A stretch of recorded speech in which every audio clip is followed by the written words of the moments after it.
All right, so we're going to go first about hitting a golf ball.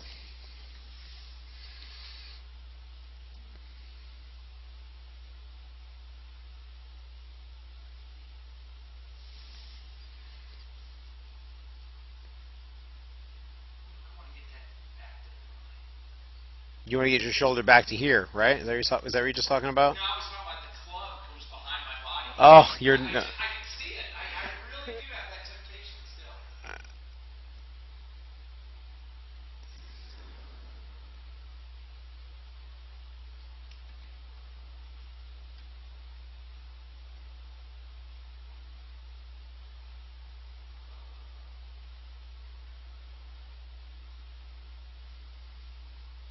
Can you see through here the right hand pushing the club through? Yes. And see your right wrist goes from a cup in your right wrist right now to a bowed right wrist through the ball. Correct. I see. Okay, so that is just something that you can notice to see that the club head, so down through impact, what's happening is the club head is starting to move past your hands. Okay, and you can also see when you get through here, notice how the actual lever has got a little break in it right there. So when we look at perfection,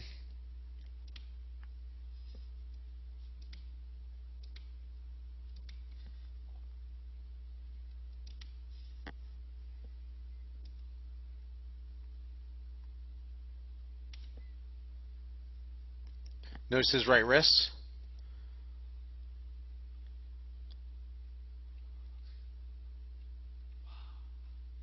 And you can see the lever.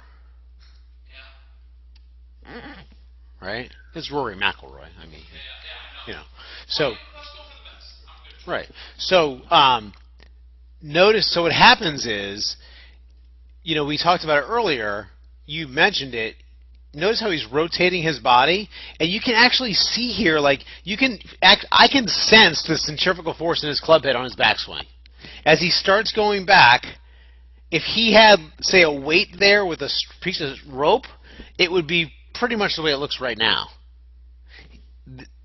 He's turning his shoulders, and his club and arms are swinging because he's turning his shoulders, right? You can see right from the beginning. When you get started,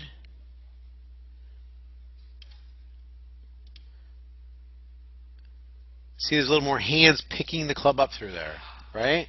Yeah, yeah. But that's how they look. But what they are is they're relaxed, and gravity makes them hang. And because he does a great job of turning those shoulders, it looks like he's pushing them away from his chest to a lot of people, but he's not. It's just all one unit. Yes. Yes. Okay. And if you think about, if you get started with shoulders turning back, and then shoulders turning through, you'll notice I'm not having a big deviation in my height. My head is about the same height back and through. Yeah, so you're doing a great job right there. That's what we want. Now watch what you actually do when you swing a golf club, though, Jerry.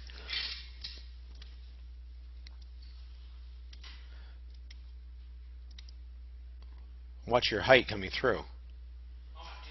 Yeah, see that? So if we can get you to, and you said it before, all you're doing is swinging around that torso angle. Yeah. So if you can do a pretty good job of maintaining that torso angle, you're not going to be changing height. It's going to be a lot easier just to swing the club around your torso angle. But if you're changing height all the time, there's going to be compensations to make. Yeah. Yeah.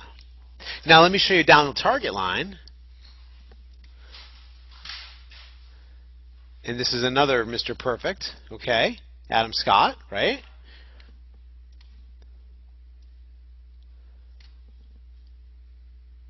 And, you know, we'll just see how picky we can get with him.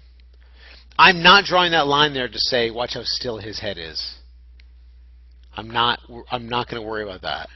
Well, I'm putting the line there to show he doesn't get real tall or real short. Okay? So notice how he turns those shoulders 90 degrees to his torso angle, right? Yeah. So his shoulders are going this way. Yeah, I see.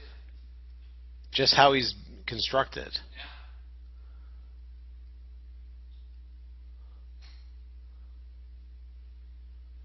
There's the slightest dip, but it's not much. Yeah, he got a little taller in a little shorter in his backswing, and he stays a little shorter. Now he's moving forward a little bit, so it looks like he's going down more than he is. And so he's not perfectly staying in the exact same place, is he? And so I want to reiterate, he's not staying in the same place. So this is not the sort of thing like we want to try to say your head has to be perfectly still. Adam Scott is arguably the possessor of the best golf swing in the world right now, and his head is not still. Right, if you were going to build a golf robot that had all the flexibility in the world, their head would probably be still because that's on the end of their spine, and it would be kind of back and through. But he's not a robot. He's closer to a robot than me or you, though. So since we've got some flexibility things, we've got some other things going on, we're not going to be like that. But I want to show you that, like for the model, that's what we want. What you don't have to do, you don't physically have to make that move down with your right shoulder going after the ball. And when you make that move down, you may as well be moving back, because you can't go down with that shoulder and get moving through your front side simultaneously. You're on something. You're definitely, I feel what you're talking about. You're definitely on something. Because one of my first instructors said, after he saw me hit a few times, he goes, you have an instinctive want to do that. You want to kick up. Right, because you went down, you're going to get under it. Right. Yeah. And I think it's instinctive. We want to do that. Yes. I want to do that. It's pretty common. Yeah. I'm going to send this before it gets too long.